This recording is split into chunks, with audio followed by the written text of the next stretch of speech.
Hello friends, let us now learn some important points about neonatal jaundice.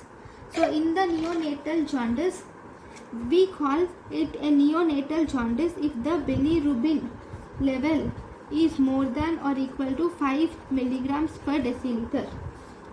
And if you see 60% of term neonates and around 80% of preterm neonates will have jaundice that is clinical jaundice in first week of life. This bilirubin of more than 5 milligram per deciliter is clinical jaundice.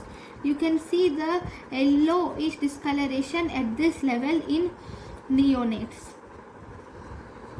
Okay, now you can based on the the neonatal jaundice, it can be of two types. So if you see the types, we can divide the neonatal jaundice into two types. One, we have physiological jaundice. Second, we have pathological jaundice. Okay, physiological jaundice, in this the icterus or the clinical jaundice. The icterus or the clinical jaundice here it will never appear in first day of life, first 24 hours or first day of life. You will never see physiological jaundice. Whereas pathological jaundice, it may appear in the first 24 hours of life. You can see this pathological jaundice. Then physiological, it is always and always, if you see, it is always unconjugated type of jaundice. Whereas if you see pathological jaundice, it may be conjugated jaundice or it may not be, or it is unconjugated jaundice. So it is based on the condition. Okay, here because it is conjugated, urine does not stain the diapers. Because it is unconjugated, urine does not stain the diapers. That is, there is no urobilinogen in stool and there is in the urine, and there is no sarcobilinogen in the stools. That means this implies there is no urobilinogen in urine and there is no sarcobilinogen in stool, right? Now here in conjugated or unconjugated jaundice, here you can have either high colored stools can be there, plus or minus. You can also see presence of pale stools because it can be either conjugated or unconjugated. Okay, next, in physiological jaundice, if you see, palms and soles are never stained. You will never see the staining of palms and soles, never stained yellow.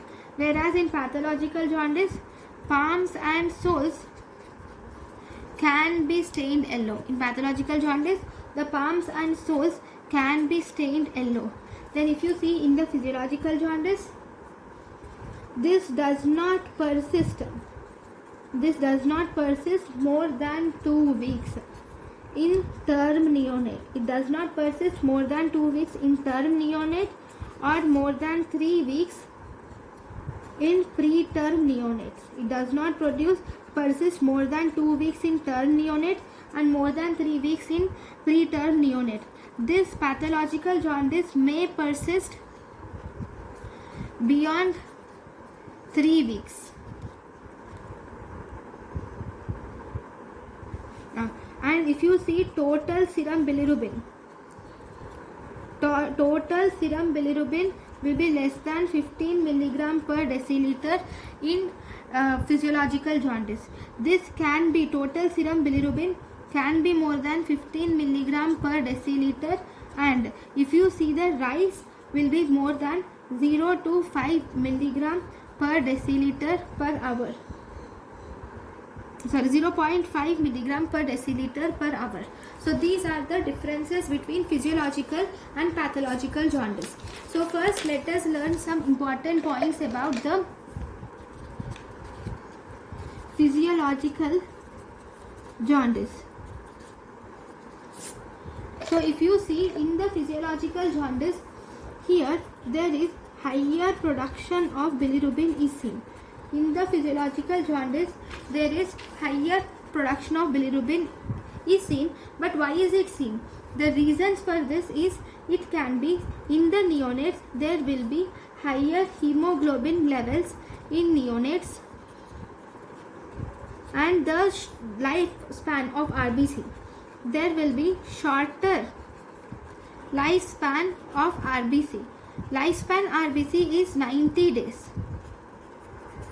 in neonates. Because of this shorter lifespan of RBC, higher hemoglobin levels in RBC, and also ineffective erythropoiesis. Because all the systems are just now beginning to function, so there will be ineffective erythropoiesis. All these will result in increased higher production of bilirubin. Second, there can be ineffective carrier mediated uptake of bilirubin by the liver. The bilirubin is not being taken up by the liver properly. The uptake is, there is problem in the uptake by the liver. Then it can be because of immature UDP glucuronil transferase. It can be because of immature UDP glucuronil transferase enzyme activity. It can be due to immature UDP glucuronil transferase enzyme activity, or it can be due to increased enterohepatic circulation in neonates. Because of all these conditions, there is higher bilirubin, or there can be physiological jaundice. Now this physiological jaundice is again of two types. Types of physiological jaundice, if you see,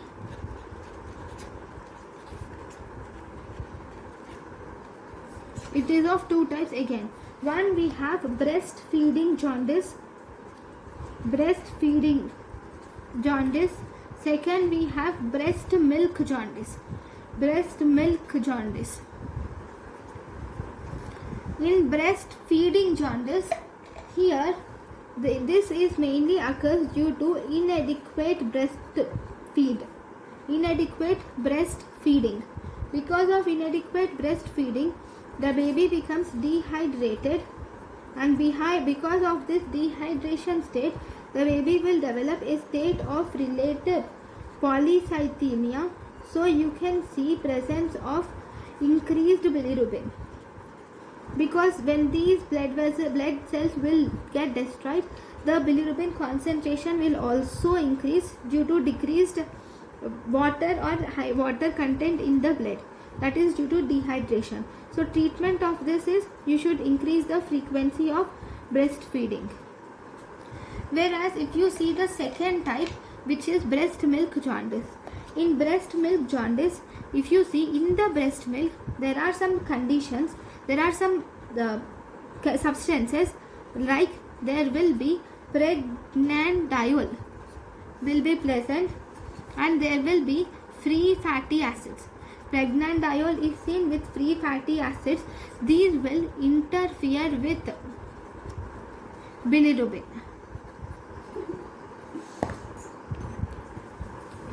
Here these pregnanediol and free fatty acids will interfere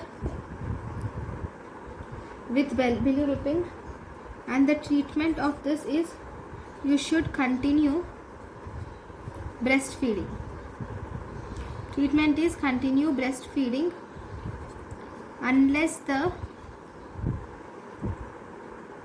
bilirubin is more than 20. Unless the bilirubin is more than 20 milligram per day per deciliter, you can continue breastfeeding. And after that, once the bilirubin decreases, you can again restart the breastfeeding. So this is about the physiological jaundice. Now, if you were asked after physiological, pathological, right? Now in the pathological jaundice,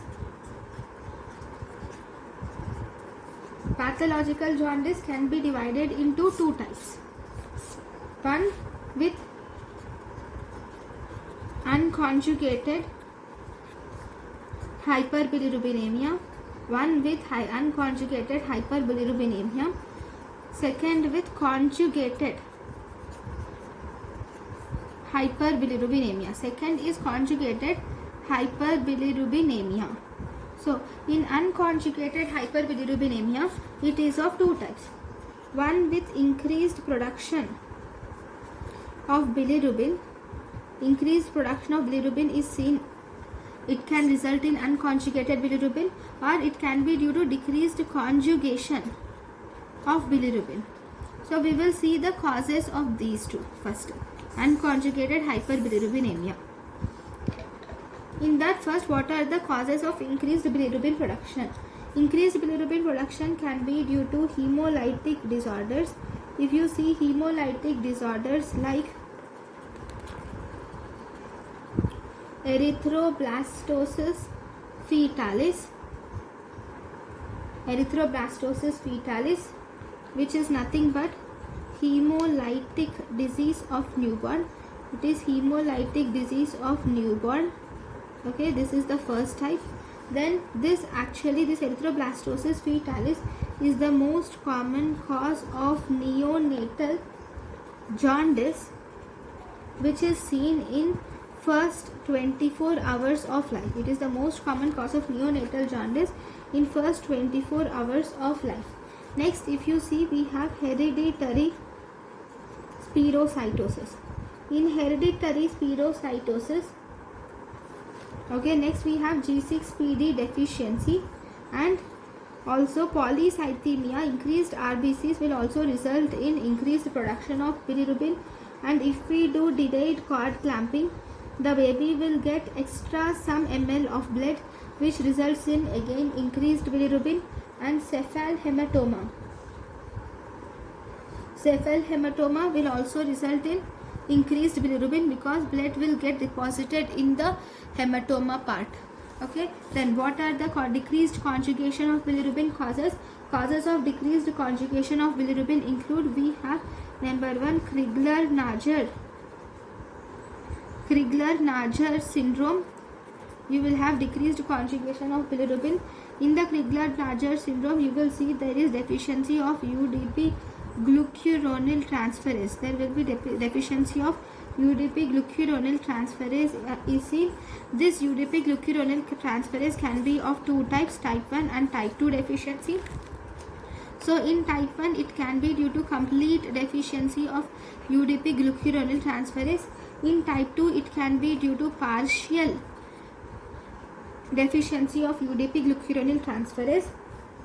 Can cause decreased conjugation of bilirubin.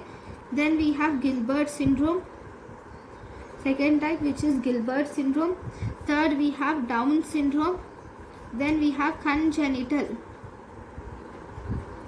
hypothyroidism. Okay, all these will result in unconjugated hyperbilirubinemia. Now, if you see the causes of conjugated hyperbilirubinemia, now in conjugated hyperbilirubinemia, here the conjugated hyperbilirubin level should be, that is conjugated bilirubin. Here conjugated bilirubin should be more than 2 mg per deciliter, or it should be more than 20% of total bilirubin, of total bilirubin. So if you see, this is again of two types. Conjugated hyperbilirubinemia, the causes are of two types. One, it can be non-obstructive causes, and there are also obstructive causes. Okay, so first we will see non-obstructive causes. In the non-obstructive causes, these include number 1, infections like viral infections, which are Epstein-Barr virus, cytomegalovirus, and hepatitis infection, or it can be due to bacterial infection like congenital TB, or it can be due to Ghon's focus in the liver, or it can be due to syphilis. And then we have parasitic. In the parasitic, it can be due to toxoplasmosis. Then we have toxins. In the toxins, it can be due to sepsis or urinary tract infection or total parenteral nutrition. Then we have metabolic. In the metabolic causes, you will see that it is due to alpha-1 antitrypsin.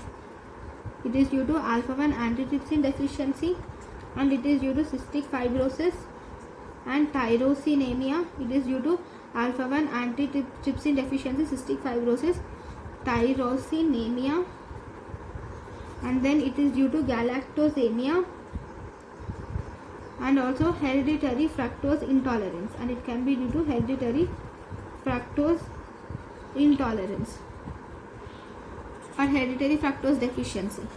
Then we have idiopathic neonatal causes. In the idiopathic neonatal hepatitis, we have idiopathic neonatal hepatitis. This is actually the most common cause of unconjugated hyperbilirubinemia. This is the most common cause of unconjugated hyperbilirubinemia in neonates. So these are non-obstructive causes. Now if you see the obstructive causes, in the obstructive causes you can divide these into two types. One, we have intrahepatic causes. Second, you have extrahepatic causes. Intrahepatic and extrahepatic causes. In the intrahepatic causes, one, we have congenital hepatic fibrosis. One, we have congenital hepatic fibrosis. Then we have Caroli's disease, congenital hepatic fibrosis, Caroli's disease.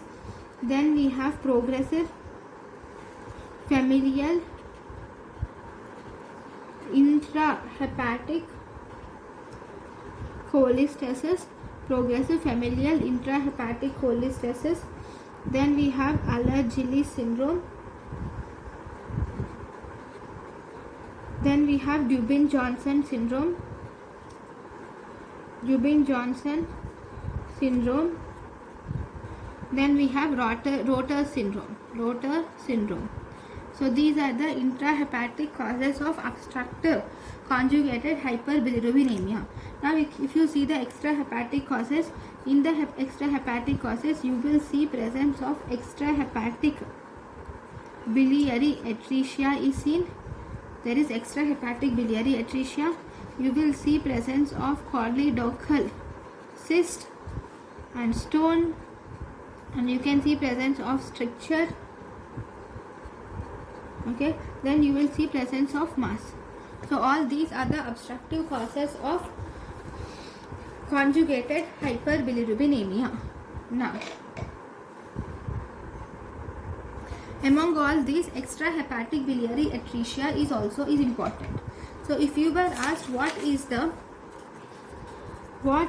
screening test for extrahepatic biliary atresia, screening test for extrahepatic biliary atresia is HEDA scan, or also called as hepatic scintigraphy.